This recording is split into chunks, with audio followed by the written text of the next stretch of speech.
Good afternoon, everyone. Good afternoon, good afternoon, good afternoon. चलिए अब sound okay है.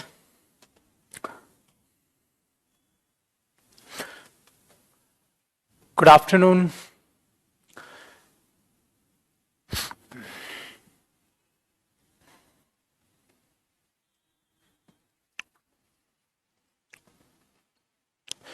चलो गाइस, कल हमने बेटा सीखा था जो सीखा था वो था मॉडल्स के बारे में.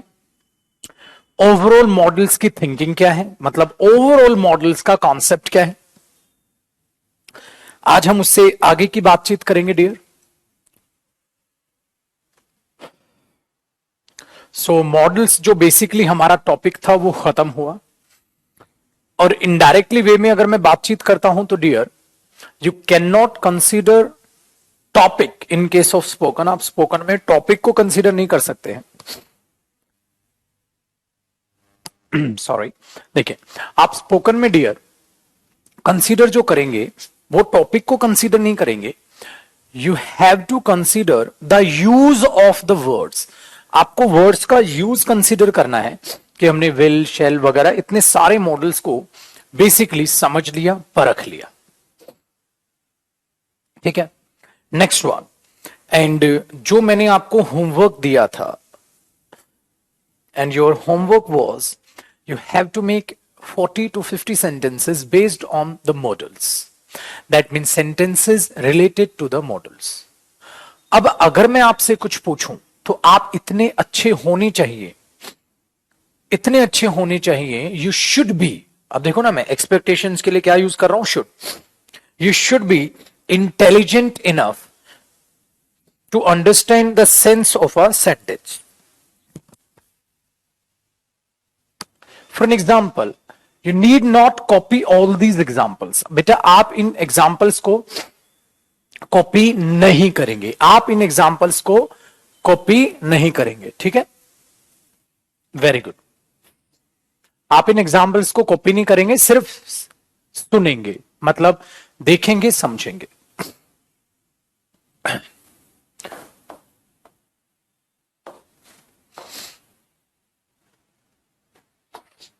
Test. Try to understand.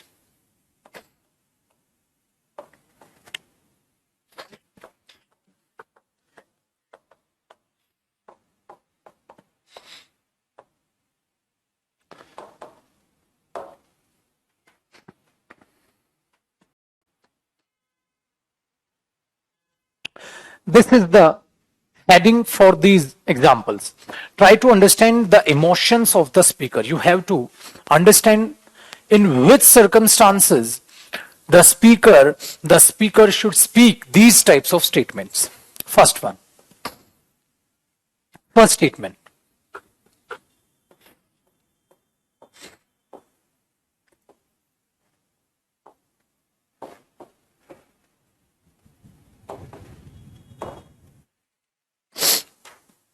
You could be a good speaker.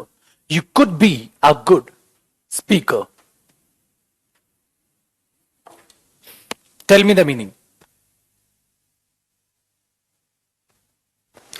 If you can't type the meaning, then think the meaning. Meaning को सोचो. अगर आप टाइप नहीं कर पा रहे, सोचो. You could be a good speaker. You could be a good speaker.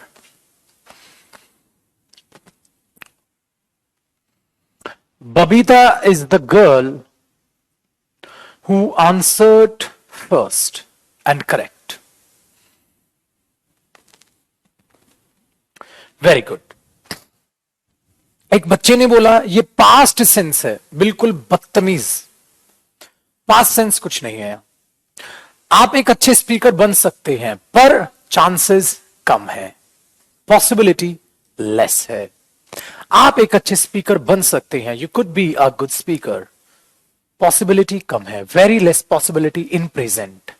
तो ये प्रेजेंट सेंस रखने वाली स्टेटमेंट है. ठीक है.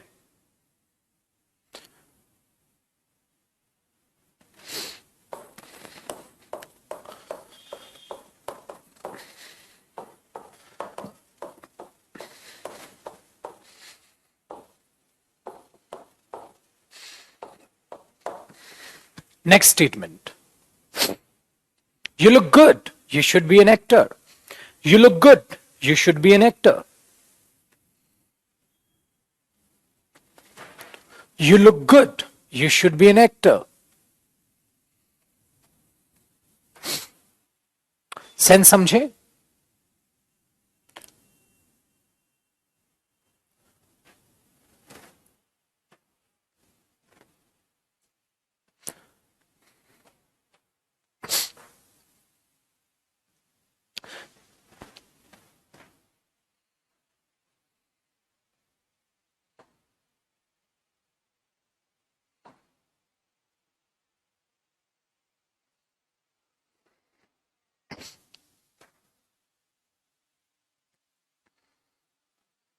सजेशन है बेवकूफ, एडवाइस है बेवकूफ। सजेशन दे रहा हूं मैं, किसी को सजेशन दे रहे हो आप। अगर सजेशन दे रहा होता तो मैं लिखता तुम्हें एक्टर बन जाना चाहिए, तुम्हें एक्टिंग में ट्राई करना चाहिए। एक बार रिफ्रेश करता हूं कमेंट्स। ये मेरा पॉइंट ऑफ व्यू है। अरे यार इतनी अच्छी, तुम तो बड़े अच्छे दिखते हो, तुम्हें तो एक्टर होना चाहिए। इसका मतलब उसमें एक्टर की क्वालिटीज दिखती हैं उसको, उसमें उसके एक्टर की क्वालिटीज दिखती हैं। कॉम्प्लीमेंट दे रहा है, अपना पर्सनल पॉइंट ऑफ व्यू बता रहा हूं मैं। अरे यार तुम तो अच्छे दिखते हो, तुम्हें तो एक्टर होना चाहिए। इसका मतलब दूसरे को कॉम्प्लीमेंट दे रहा हूं मैं, अपना पॉइंट ऑफ व्यू बता रहा हूं। यार इतनी अच्छी पर्सनैलिटी है, एक्टर बन जाओ। सजेशन नहीं दे रहा मैं उसको, तुम्हें तो एक्टर होना चाहिए यार, और इतनी अच्छी हाइट है, तुम्हें तो क्लियर होना चाहिए, तुम्हें तो ये होना चाहिए, तुम्हें तो ये होना चाहिए। ये पर्सनल पॉइंट ऑफ व्यू बता रहे हो किसी को, आप इतने अच्छे हैं, ठीक है। You should be an actor. बेटा जो रिवाइज करेगा वही तो समझेगा। If you do not know how to use this expression while speaking, then how is that possible you can use this statement in your English? You cannot use it because you do not know where and how are you going to use it. Getting my point? फिर क्या कर रहे हो? मैंने बोला आपकी इतनी sweet आवाज है, आपको तो सिंगर होना चाहिए, फिर उसको कॉम्प्लीमेंट दे रहे हो आप। कहां ध्यान है आप लोगों का? आप मेरे दोस्त ये भूल रहे हो कि कोचिंग पे क्यों हो आप। आपने स्पीकिंग की कोचिंग इसलिए ली है क्योंकि आपको एग्जैक्ट पता है ये सेंटेंस, ये सिचुएशन किस साइड जाएगी, किस में बोलनी चाहिए, और ये सब सिखा रखा है आपको। बट जो ये आपकी आदत है ना रिवाइज ना करने की, जो आपकी आदत है ना विदाउट इंग्लिश बोलनी आई नहीं बट अपने आप में ये सोचने की मुझे तो आ गया सब कुछ, आपकी आदत है ना, आपने 50 सेंटेंसेस नहीं बनाए होंगे। आप में से 40% स्टूडेंट्स करेक्ट आंसर कर रहे हैं, आप में से 60% स्टूडेंट इनकरेक्ट आंसर कर रहे हैं। What does it mean? It means 40% students will learn how to speak English correctly and fluently. But what about you? Think about it. अगर आप रिवाइज नहीं करोगे तो आप भूलोगे, आप बार बार नहीं बोलोगे। If you have made 50 sentences based on models, then how is that possible, my dear student?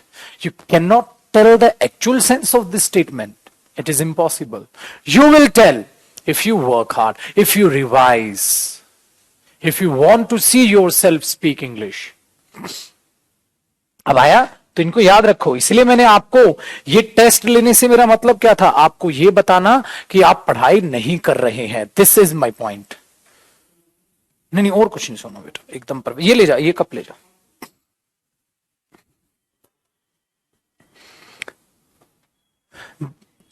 That is what I want to tell you. You are not ready to revise, you are not ready to do your homework, you are not ready to practice, you are not ready to speak. Then how is that possible you can speak? One of the students is writing, sir, please ask more questions. The point is not for the questions. बेटा questions मेरे पूछने से आप English नहीं सीखोगे। आप में इच्छा खुद की होनी चाहिए। बच्चा वो सीखता है जो पापा के आते ही अपने आप बुक उठा के ले आता है, ये लो पापा मुझे पढ़ा दो, ये लो मम्मी मुझे पढ़ा दो, ये लो बहन, ये लो भाई मुझे पढ़ा दो, ये लो सर मुझे पढ़ा दो, वो बच्चा सीखता है। ठीक है, सो आज के बाद याद रहेगी डांट फटकार। तो जान पूछ के मैंने कुछ क्वेश्चन पूछे, आप इनको यूज करो। कब करोगे? जब आपको एक्सप्रेशन ही नहीं पता। वेरी गुड, ठीक है, चलो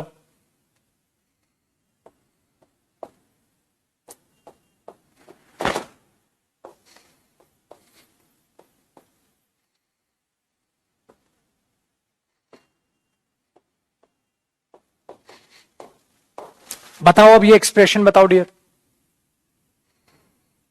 चलिए फिर से कोशिश कीजिए, रिवाइज करो बेटा, रिवाइज करो,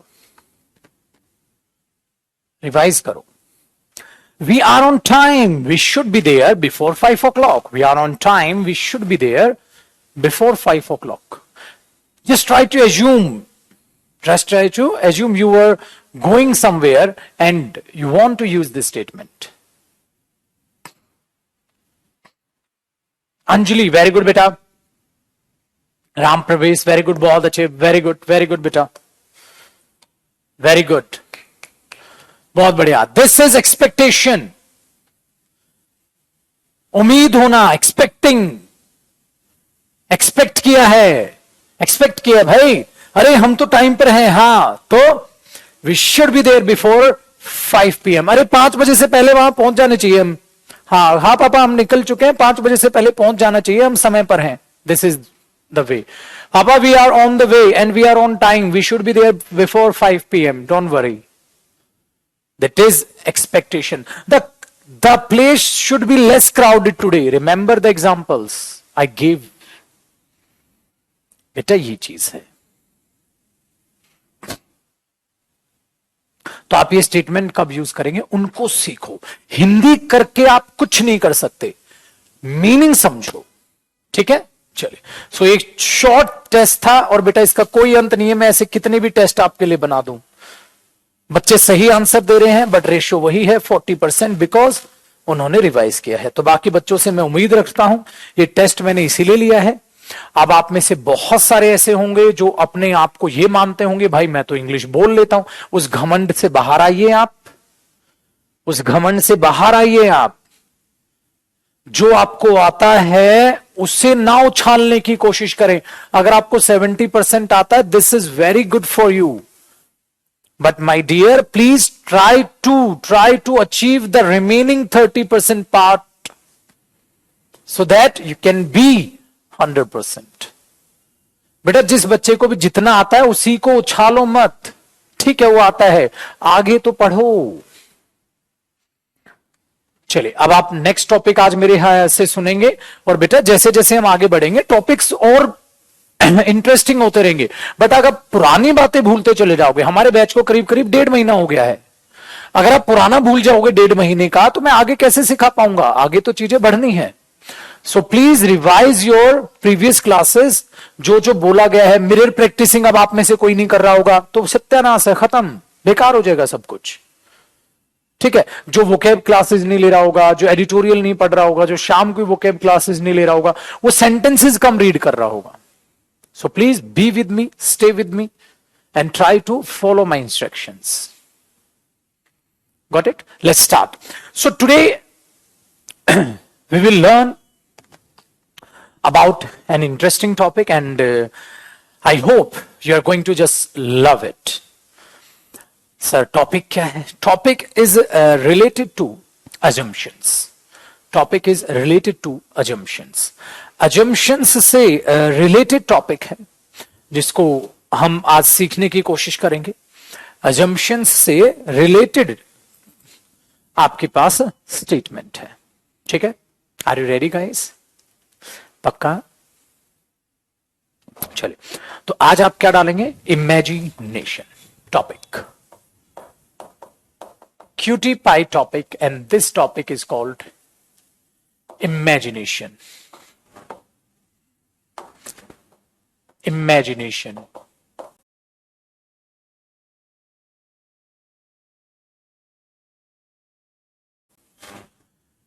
ठीक है। हाँ, this topic is called imagination. आप इमेजिनेशन कैसे करेंगे, टॉपिक में आज मैं आपको सिखाऊंगा आप स्पीकर इमेजिन कैसे करता है। ठीक है, टॉपिक लिखा और इसके नीचे लिखिएगा स्पीकर के इमोशंस हैं, है ना भाई। हाँ, उसके इमोशंस क्या है, इमेजिनेशन कैसे दिखाएगा वो। हाँ, वो रिग्रेट कैसे दिखाएगा। हाँ, वो हैप्पीनेस कैसे दिखाएगा।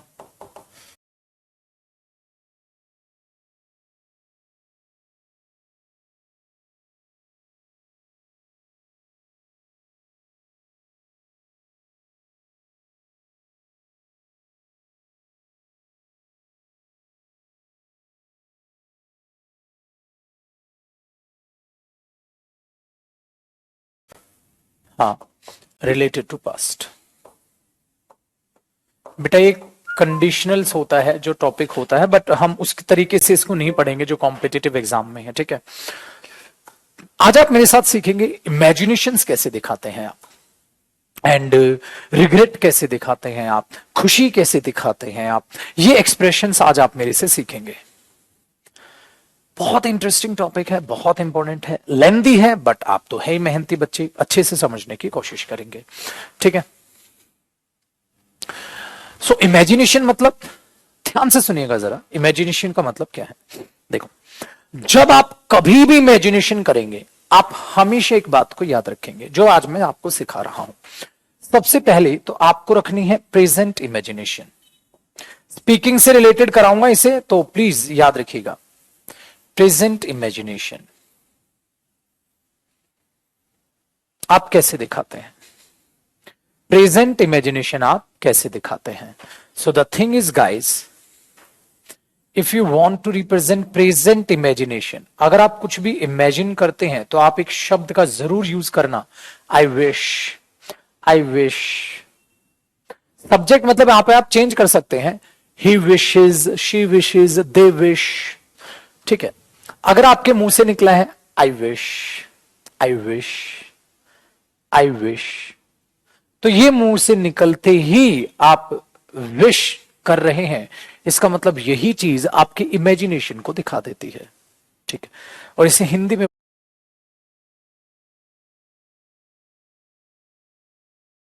बोलते हैं काश।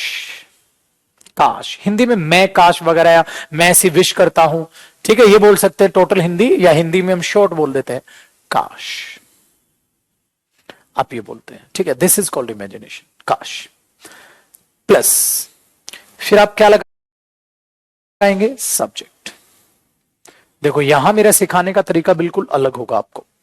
सब्जेक्ट सिंगुलर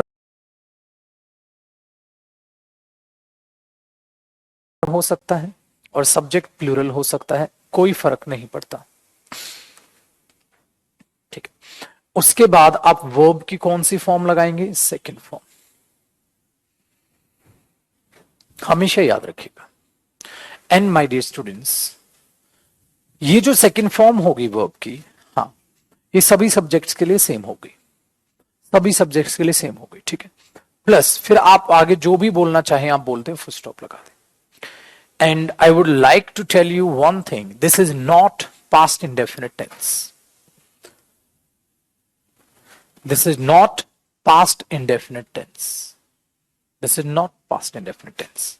ये past indefinite tense नहीं है, ये past indefinite tense नहीं है, तो ये क्या है, imagination. This is not past indefinite tense. अब इसकी जो मीनिंग आएगी ना, that is related to present. That means काश मैं राजा हूं, काश मेरे पास पैसा हो। ठीक है, काश मेरे पास कैसा हो, काश मैं भी फ्लुएंट इंग्लिश बोलूं, मैं भी इंग्लिश बोलूं, फ्लुएंटली बोलूं, काश मैं भी इंग्लिश करेक्टली बोलूं, काश मैं ये बनूं, काश मैं ये हूं, काश मैं ये हूं, काश मैं ये हूं। इस टाइप से सेंटेंसेस आप बोलते हैं, इस टाइप से आप सेंटेंसेस बोलते हैं। This is called only imagination, not past indefinite tense. Second thing जो आपको ध्यान से देखनी है, सेकेंड थिंग जो आपको ध्यान से देखनी है, अगर आपको यहां पर जब कभी भी ऐसा दिखेगा तो तो एक बात याद रखिएगा, इमेजिनेशन में कभी वॉज यूज नहीं होता है, इमेजिनेशन में हमेशा वर यूज होगा, चाहे सब्जेक्ट सिंगुलर हो चाहे सब्जेक्ट प्लूरल हो, चाहे सब्जेक्ट सिंगुलर हो चाहे सब्जेक्ट प्लूरल हो,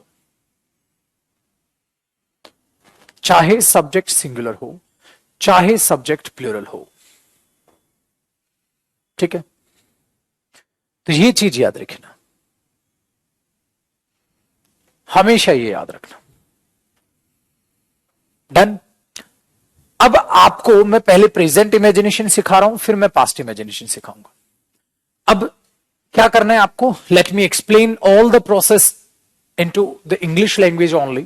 The thing is, guys, whenever you try to imagine, but in present time, that is called present imagination.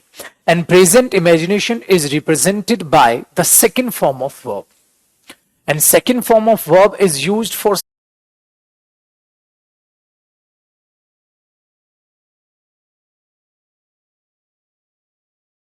singular as well as for plural subject. And if we talk about the second form was and were, we never use was in case of, in case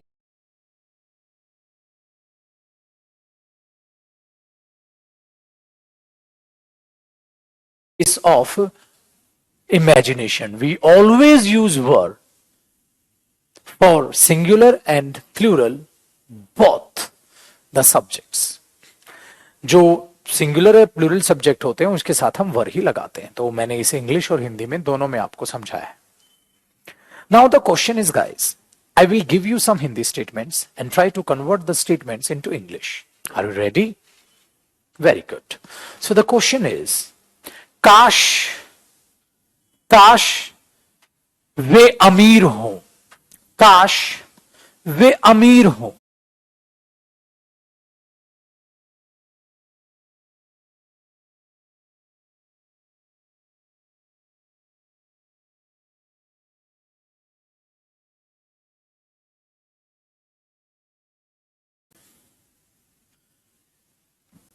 काश वे अमीर हों,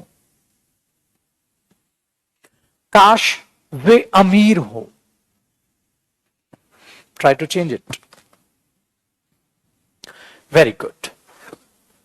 I wish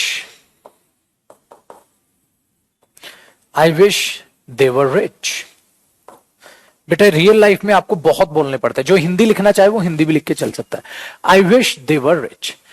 Chetna is the student and she is saying I wish they are rich. बहुत अच्छे बेटा, बहुत ही बेवकूफ आप बच्चे हैं। आपको यहां लिखी लिखी बड़ी चीज दिखाई नहीं दे रही, इतना समझाने के बाद सब गुड गोबर। हाँ, सो नाइस ऑफ यू बेटा, चाटा लगेगा खींच के, ध्यान रखो क्लास पे। This is the second form of verb. In any case, you cannot use was here. चलो, काश काश मेरा दोस्त अमीर हो, काश मेरा दोस्त अमीर हो, तो आप क्या बोलेंगे? आई विश माई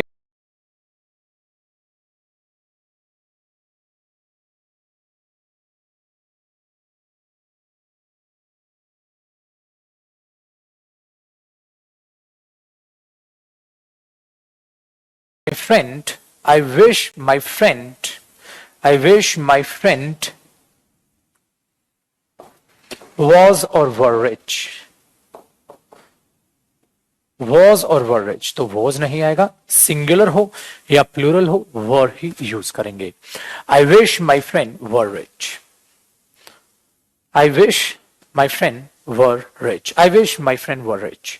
काश मेरा दोस्त अमीर हो। That means he is not rich. He is not rich.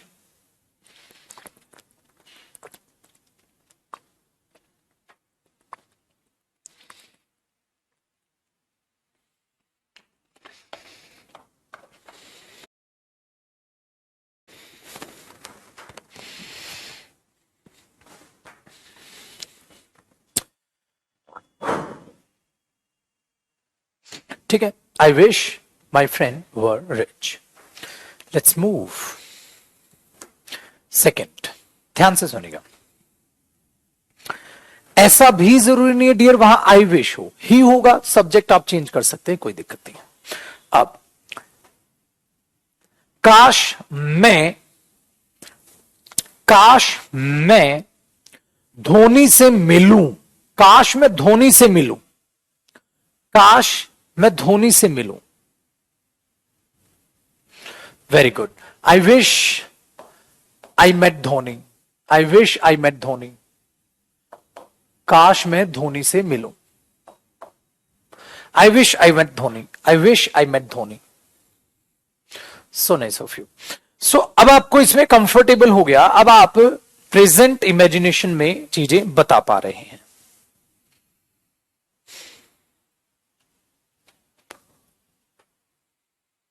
ठीक है,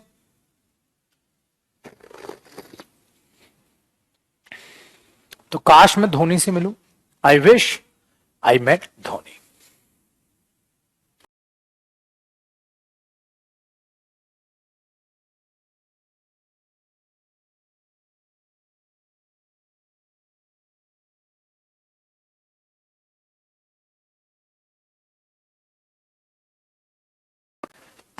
चलो, काश मैं तुम हो, काश मैं तुम हो, काश मैं तुम हो, मतलब काश मैं तुम हो, मतलब मैं तुम बन जाऊं, तो आप क्या बोलोगे? I wish I were you.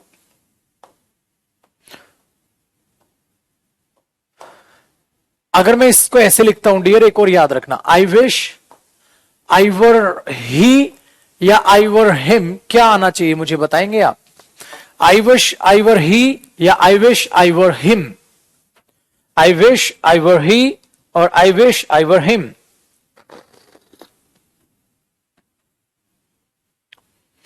Tell me guys what should be there, I wish I were he या I wish I were him?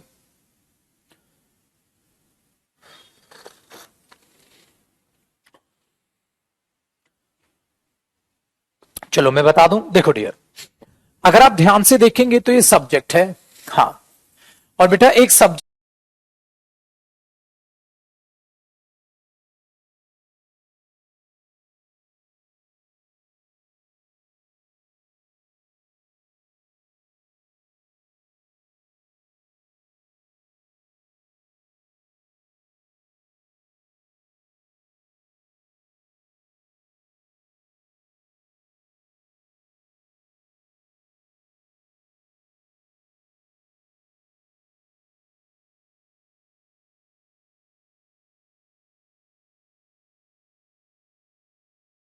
अपने आप को क्या कर रहा है, एज्यूम कर रहा है कि काश वो हो, तो एक सब्जेक्ट अपने आप को क्या एज्यूम करेगा, सब्जेक्ट ही तो एज्यूम करेगा। हाँ, तो ये नहीं, ये आएगा।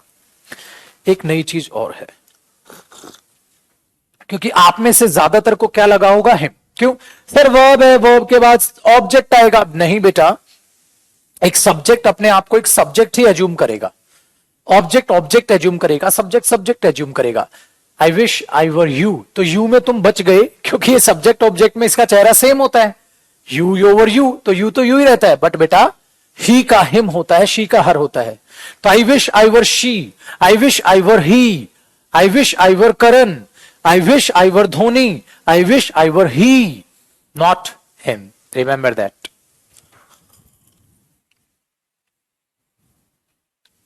ठीक है, चलो,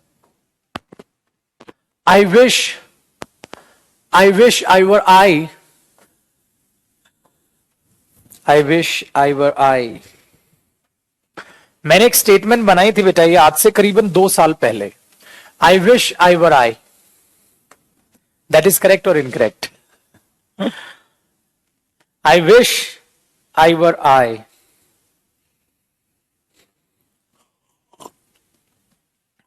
कमेंट आज बड़ी फंस रही है आपके, बताएं बेटा ये स्टेटमेंट सही है या गलत है?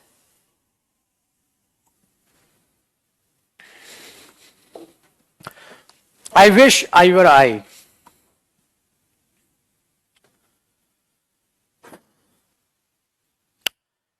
It is correct, it is correct. काश मैं हूं, that means I am talking about the real mean.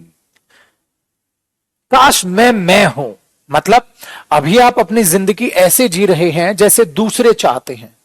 You want to live your life, you want to live your life the way you want, you want to live your life the way you want. आप अपनी life को ऐसे जीना चाहते हैं जैसे आप चाहते हैं, not according to the other people. You want to live your life in the circumstances, in the situation that you want.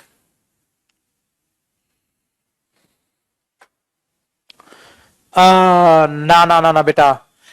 Never use this statement. This is incorrect. Which one?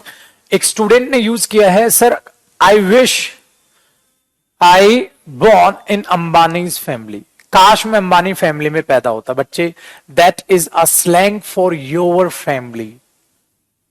बेटा ये भाषा है, आपका सेंटेंस आपके परिवार का निरादर कर सकता है। कभी भी लाइफ में ये सेंटेंस मत यूज कीजिएगा, काश मैं अंबानी फैमिली में पैदा होता। What do you mean by this statement? This statement means your family do not deserve you. आपकी फैमिली आपको डिजर्व नहीं करती। क्यों? क्योंकि आप तो अंबानी के यहां पैदा होने थे। तो शर्म करो बेटा, never ever try to use these types of statements. बेकार होता है, ठीक है बेटा? तो आज के बाद कभी भी ऐसे स्टेटमेंट मत यूज करो, ये इंसल्टिंग हो जाता है, ये इंसल्टिंग हो जाता है, ठीक है? याद रखिएगा, याद रखिएगा। खुद के लिए बोल दो, काश मैं अंबानी बन जाऊं, काश मैं ये हो जाऊं। कभी आप ऐसी बात मत बोलो, क्योंकि भाषा में मेरे बच्चे आपकी बात का कोई ना कोई नेगेटिव मीनिंग भी निकल सकता है, ठीक है ना? डन, चलिए, ठीक है बेटा? तो ये चीज है। और यहां पे से आप में से बहुत सारे बच्चे हैं जो कंफ्यूज हो रहे हैं, और ईश्वर लगा रहे हैं वर, हाँ, और बात कर रहे हैं प्रेजेंट की। पता है मेरे बच्चे, बेटा आप बहुत छोटे हो बेटा। ग्रामेटिकल टर्म्स की अगर बात करें, मैं थोड़ा सा एक्सप्लेन कर देता हूं।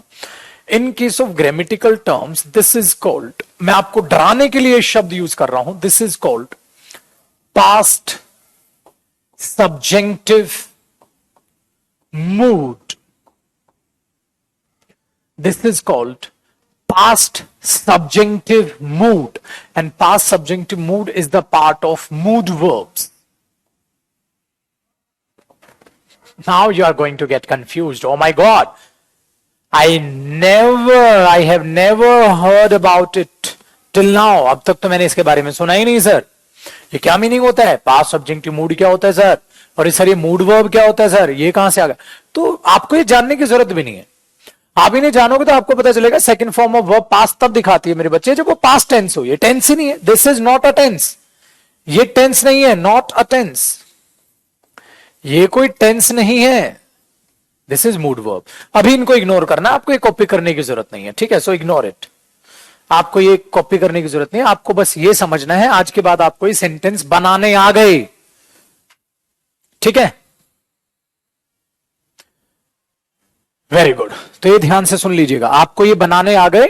Now you know the real sense of second form of verb की इमेजिनेशन में यूज होते। This is not a tense, this is not past indefinite tense, this is the part of mood verb, ठीक है?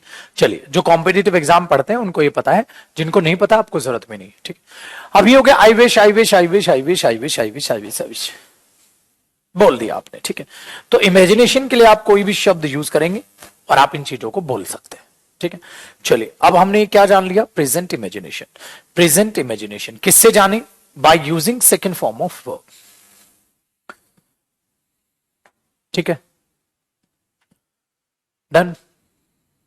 चलिए, तो इसका meaning क्या आता है? काश मैं राजा हूं, काश मैं ये करूं, काश मैं तुम्हारी जगह हूं, काश मैं ये हूं, ठीक है? अब नेक्स्ट इमेजिनेशन की बात करते हैं। अब आप लिखोगे डियर, एक काम करो, इसे मार्क कर लो प्रेजेंट इमेजिनेशन केस नंबर 1। इसे मार्क करो आप, present imagination case number 1 mark करो, present imagination case number 1 mark कर लिया, प्रेजेंट इमेजिनेशन केस नंबर 1। अब ध्यान दीजिएगा, टॉपिक बड़ा इंटरेस्टिंग है ना। Present imagination case number 2, present imagination case number 2। चलो अब आपको कुछ और बोलना सिखाता हूं। केस नंबर, प्रेजेंट इमेजिनेशन ही है बट शब्दों में फर्क है। So that was the case number 1 of present imagination. Now we will talk about case number 2. That means present imagination, but the way is different. तरीका अलग है प्रेजेंट इमेजिनेशन। देख जैसे जैसे जैसे ध्यान से सुनो। काश मैं तुम्हारी मदद कर सकूं, काश मैं तुम्हारी मदद कर सकूं, सकूं, that is related to modal, that is related to modal. काश मैं तुम्हारी मदद कर सकूं, काश मैं ये बन सकूं, सकूं जी। और वहां क्या थे, है। काश मैं राजा हूं, काश मैं तुम्हारी मदद करूं, और अब मैं क्या बोल रहा हूं, काश मैं तुम्हारी मदद कर सकूं। This is the different, this is the different.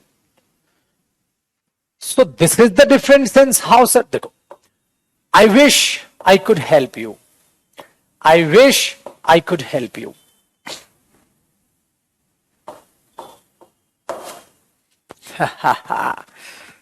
This is the case. I wish I could help you. I wish I could help you. याद रखिएगा। तो आपने क्या सीखा इस केस में, आप आई विश बोले,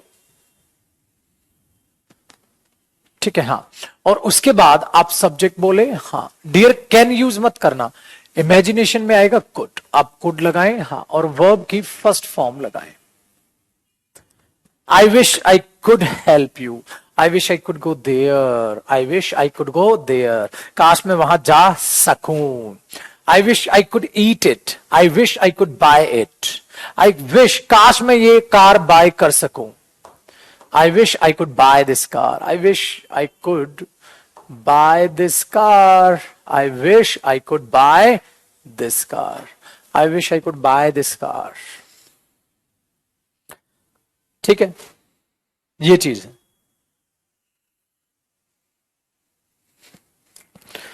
चलिए कॉपी कीजिए।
Got it?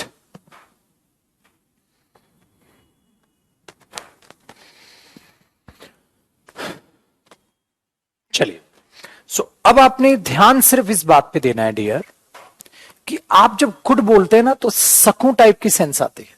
And the thing is जब आप ऐसी स्टेटमेंट्स बोलते हैं तो इनका अलग मीनिंग होता है।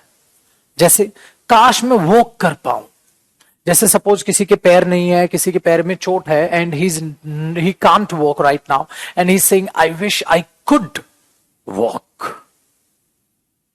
I wish I could do my best, काश मैं अपना बेस्ट कर सकूं। ये एक्सप्रेशन अलग है। काश मैं अपना बेस्ट करूं ये ठीक है, बट इसका एक्सप्रेशन अलग है। देखो, काश मैं राजा हूं तो आप डियर ये बोलोगे I wish I were a king. I were a king अलग मीनिंग है बिल्कुल, बट ठीक तो ठीक है, but this is the case one. But if I say dear I wish I could be a king, काश मैं एक राजा बन सकूं। I wish I could be a king, काश मैं एक राजा बन सकूं। फिर दिस इज द डिफरेंस बेटा। ये इसका अपना लहजा है, लहजा दैट मीन्स इसका अपना एप्टीट्यूड है बोलने का, इसका अपना सेंस है, अपनी सर्कमस्टांस है, इसकी अपनी सेंस है। I wish I could be a king, I wish I were king, काश मैं राजा हूं, काश मैं राजा बन सकूं। ठीक है, अब देखो, I wish I spoke English. ठीक है, I wish I spoke English. बताओ क्या सेंटेंस गलत है सही है? एक कह रहा है I wish I spoke English, काश मैं इंग्लिश बोलूं। ठीक है, चलो अब इस पे आ जाओ। तो इसका अपना लहजा है, इसका अपना लहजा है, इसका अपना लहजा है। I wish I spoke English, ये ठीक है बेटा? ये ठीक है या गलत है इसमें कुछ? आई विश आई स्पोक इंग्लिश,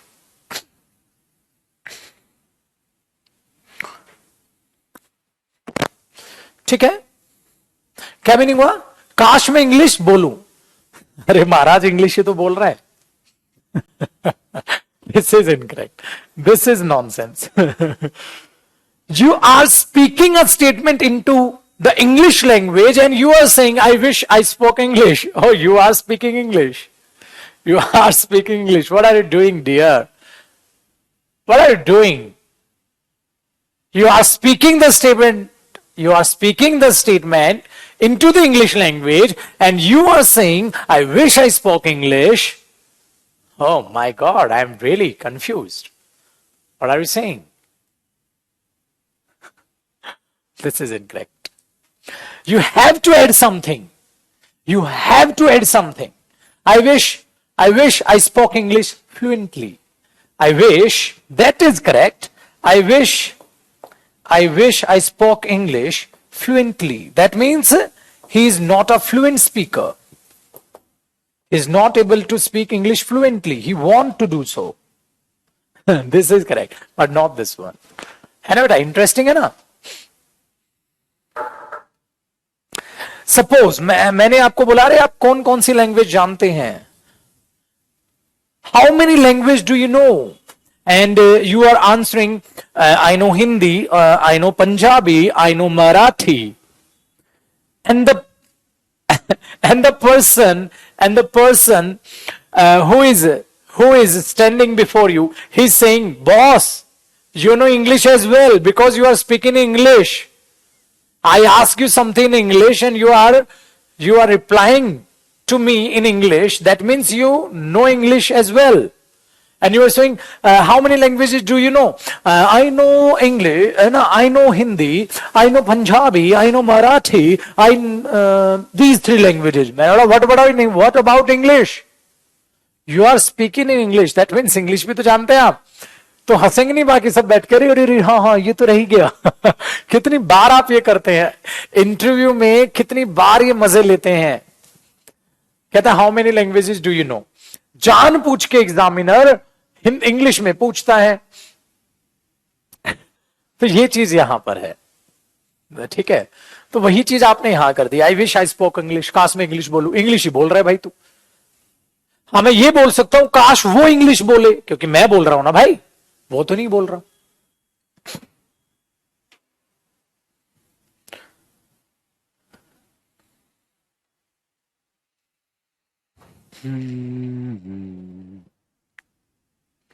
ठीक है, चलिए। So dear, try to understand the context. काश में इंग्लिश बोलूं, ठीक है, काश में फ्लुएंट इंग्लिश बोलूं और काश में फ्लुएंट इंग्लिश बोल सकूं, दोनों अपनी अपनी जगह सही है, कॉन्टेक्स्ट अलग है, कॉन्टेक्स्ट अलग है। ठीक है ना। So that was the case of present imagination. बेटा एक बात बताइएगा आप मुझे, क्या आज के बाद आपको प्रेजेंट इमेजिनेशन में कोई भी सेंटेंस बनाना पड़ेगा बोलने के दौरान, तो आप बना पाएंगे ना? बना पाएंगे ना आप? ठीक है, पक्का? चलो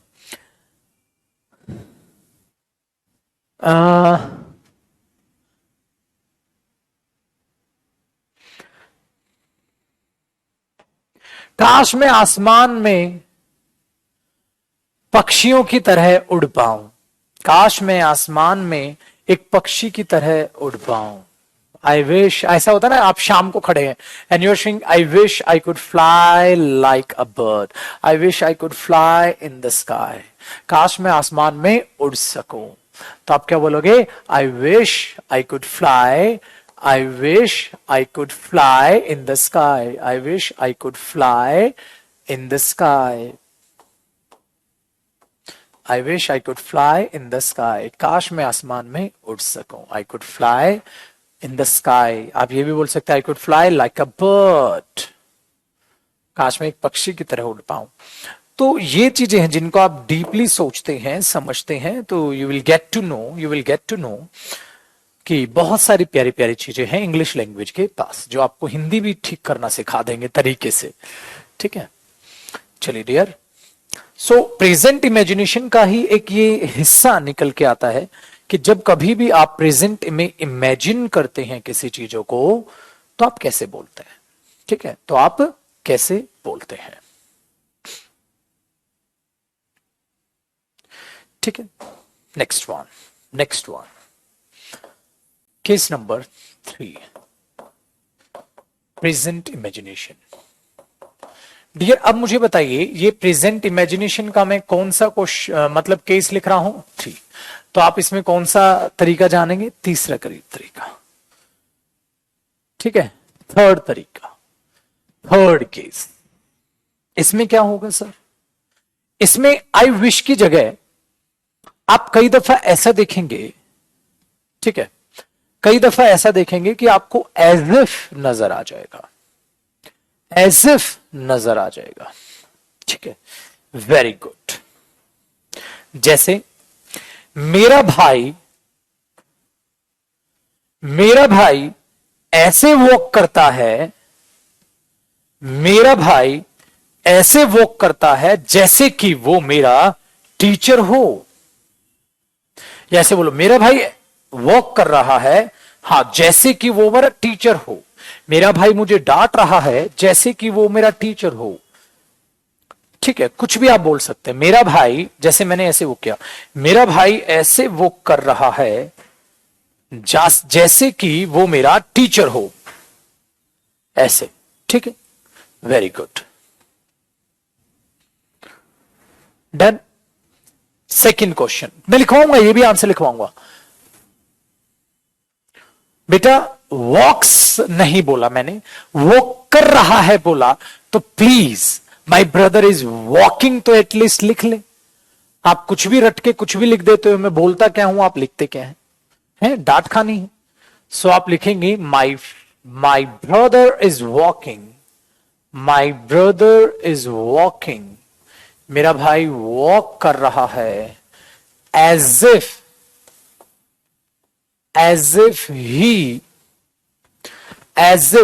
he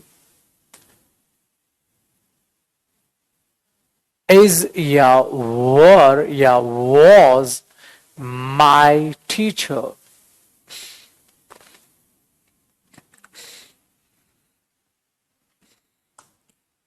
now tell me guys, what should be there? What should be there? My friend, yeah, my brother is walking as if he was, yeah, were my teacher. Now tell me, what should be there? My brother, he's my brother, not my teacher. You are saying, nah, he's my brother, not my teacher. So this is first form of verb. First form of verb is used for the real sense. क्या ये real sense है? नहीं, it can not be real. Real क्यों नहीं है? अरे real नहीं, imagination है सर. मैं बोल रहा हूं ना, मेरा भाई है, टीचर थोड़ी ना है. तो एज इफ ने आपकी हेल्प की. As if means what? जैसे कि. That means you are trying to imagine something.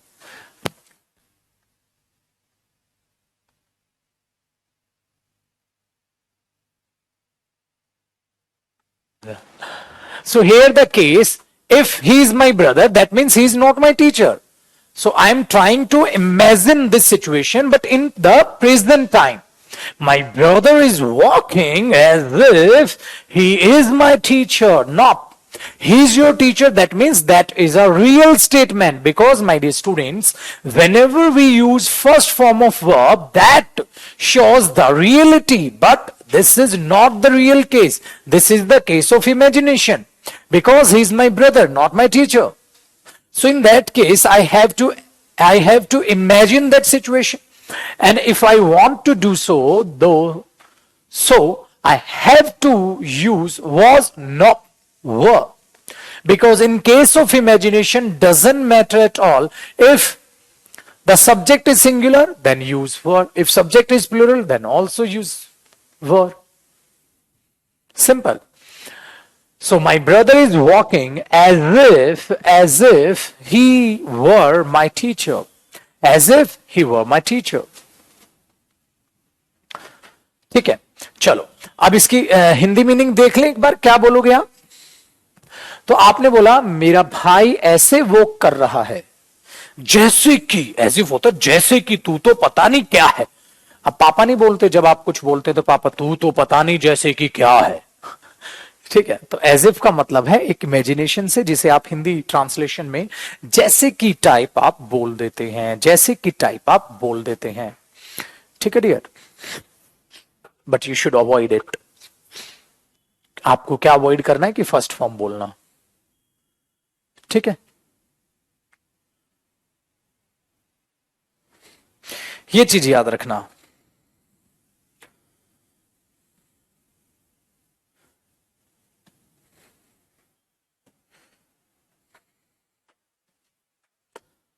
ठीक है,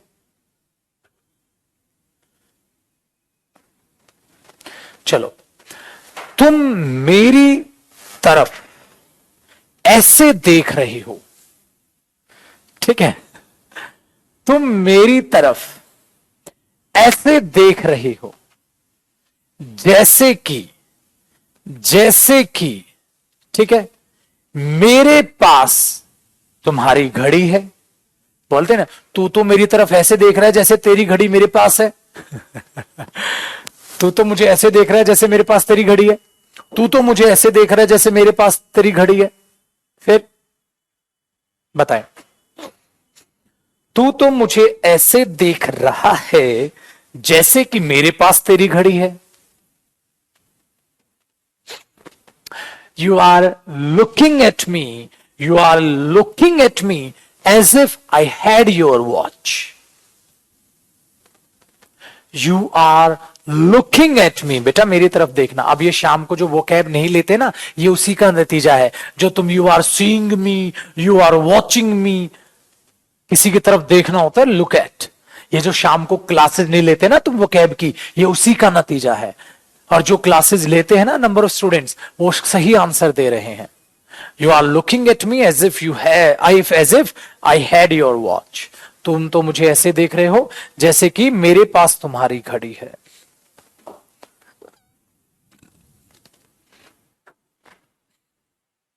आया समझ में? आया डियर समझ में?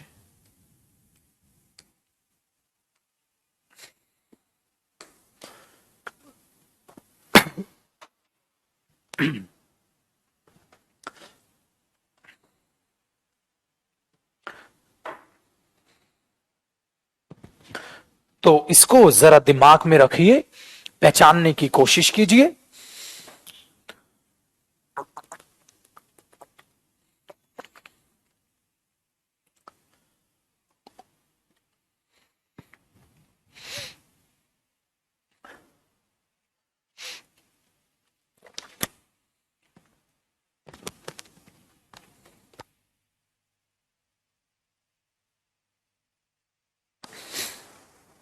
Got it? So, tomorrow we will learn about past imagination.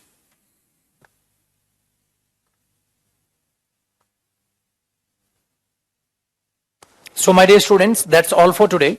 Tomorrow we will learn about past imagination. Again, homework part for you. You have to make 30 sentences based on present imagination. Try to look around you.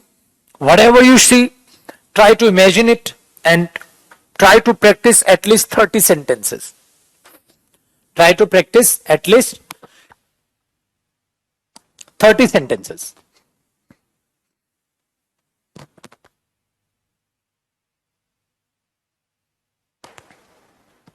Got it? So you have to practice at least 30 sentences. So try to make 30 sentences. ठीक है बेटा? Not each case, overall 30 sentences बनाने. मजा आ गया? चलो बहुत अच्छी बात है. एंड कल पास्ट इमेजिनेशन सिखाऊंगा. चलो बेटा, बाय बाय, टेक केयर. और आज रात को 9:30 बजे आपकी क्लास नहीं है. मैं प्रोनाउन प्रैक्टिस कराऊंगा जो कॉम्पिटिटिव बच्चों के लिए है, आपके लिए नहीं है. ठीक है? कल जो आपकी क्लास होगी वो मॉर्निंग में 9:45 भी होगी. कल जो आपकी क्लास होगी वो मॉर्निंग 9:45 भी होगी. ठीक है? मॉर्निंग 9:45 भी होगी. But you have to make at least 30 sentences based on overall cases, not for individual cases, overall cases. So overall, try to make at least 30 sentences. If you want to write down, then write it. If you want to practice the mirror, you can practice with the mirror. Whatever you want, you can do. But practice, my dear students. Tomorrow's schedule is we are going to meet at 9:45 morning and then afternoon at the same time 3 o'clock. Bye bye. Take care. God bless you all. Bye bye. Keep smiling.